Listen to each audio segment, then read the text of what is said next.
उत्तर प्रदेश सरकार की ग्रामीण किसानों के उत्थान हेतु महत्वाकांक्षी योजना सहकार से समृद्धि के अंतर्गत ग्रामीण जनता को सहकारिता से जोड़ने के लिए सदस्यता महाअभियान 2023 1 सितंबर से 30 सितंबर तक चलाया गया। इस क्रम में मुरादाबाद जिला सहकारी बैंक के लिए मुरादाबाद की समस्त शाखाओं से संबद्ध समस्त बी पैक्स पर नए सदस्य बनाने के लिए बैंक अधिकारियों, कर्मचारियों और समिति के कर्मचारियों द्वारा बढ़ चढ़कर भाग लिया गया, जिसमें मुरादाबाद जिला सहकारी बैंक के लिए मुरादाबाद से संबंध समिति पर कुल 85,521 नए सदस्य बनाते हुए समिति के माध्यम से सहकारिता से जोड़ा गया। इसमें समिति के द्वारा 216.7 लाख रुपए अशांश में जमा कराए गए। मुरादाबाद मंडल द्वारा नए सदस्यों को समिति से जोड़ने में प्रदेश में दूसरा स्थान प्राप्त किया। समिति बैंक और विभागीय कर्मचारियों द्वारा सदस्यता अभियान में अच्छा कार्य करने के लिए उन्हें सम्मानित किया गया तथा उन्हें सम्मति व्यवसाय को बढ़ाने के लिए प्रोत्साहित भी किया गया।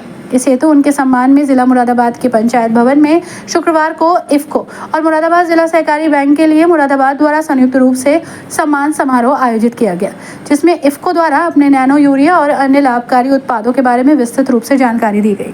मंडलायुक्त आंजनेय कुमार सिंह द्वारा पंचायत सभागार में सहकारिता से जुड़े कर्मचारियों एवं अधिकारियों को संबोधित करते हुए वर्तमान परिस्थितियों में सहकारिता की उपयोगिता और महत्ता का संबंध में बताया गया। उनके द्वारा बताया गया कि वर्तमान परिस्थितियों में वैश्विक नीतियों में हो रहे परिवर्तनों को दृष्टिगत रखते हुए समाज के उत्थान के लिए सामाजिक विकास कार्य सहकारिता से भी संभव है। साथ ही उनके द्वारा पूर्ण मनोभाव और निष्ठा के साथ सामाजिक दायित्वों के निर्वहन के लिए सहकारिता से और अधिक लोगों को जाने की प्रेरणा दी गई। उनके द्वारा सदस्यता महाअभियान 2023 के अंतर्गत जनपद में प्रथम स्थान प्राप्त करने वाले कर्मचारियों को प्रशस्ति पत्र वितरित किए गए। आप लोगों ने एक बेहतर काम किया, एक टास्क दिया गया था, उसमें मुरादाबाद को सबसे आगे रखा। इसके लिए आप सभी बधाई के पात्र हैं। श्रीलाल शुक्ल का नाम आप लोगों ने सुना होगा। श्रीलाल शुक्ल एक साहित्यकार थे। उनकी एक कृति बहुत फेमस है, राग दरबारी। लेकिन उनकी एक और कृति है विश्रामपुर का संत। पता नहीं कितने लोगों ने पढ़ा है। विश्रामपुर का संत आप पढ़ेंगे तो कोऑपरेटिव पे ही लिखी है। 2015-16 में मैं सचिवालय में था, सिंचाई विभाग के एक प्रोजेक्ट को देख रहा था।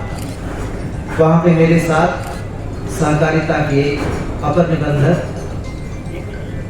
लगातार रहते थे और इस वजह से रहते थे कि मैंने पूछा कि क्यों जनरली डेपुटेशन पे आते हैं कि सहकारिता में कोई बहुत ज्यादा काम नहीं बचा।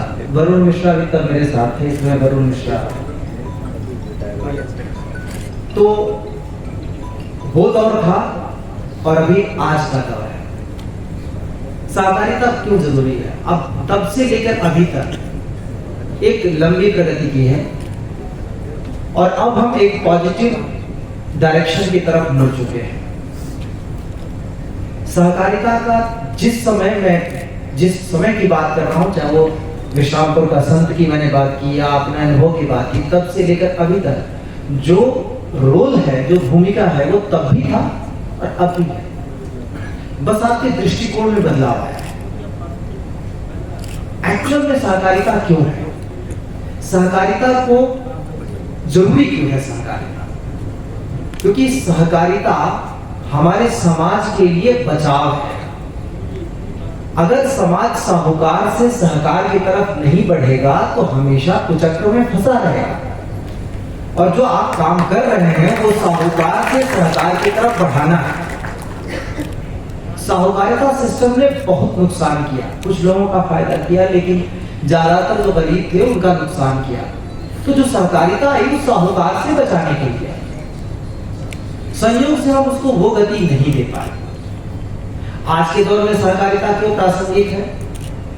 1990 के बाद से पूरी दुनिया ग्लोबल होती जा रही है। जैसे जैसे ग्लोबल हो गई है, जैसे जैसे दुनिया ग्लोबल हो रही है, लोग पूरी दुनिया से जुड़ते जा रहे हैं। इंटरनेट ने क्रांति की और 21वीं सदी में तो ऐसा हो गया है कि आपके हाथ में, आपकी मुट्ठी में दुनिया भर की सूचनाएं हैं। सिर्फ दुनिया भर की सूचनाएं नहीं है, दुनिया भर से जुड़ाव भी है।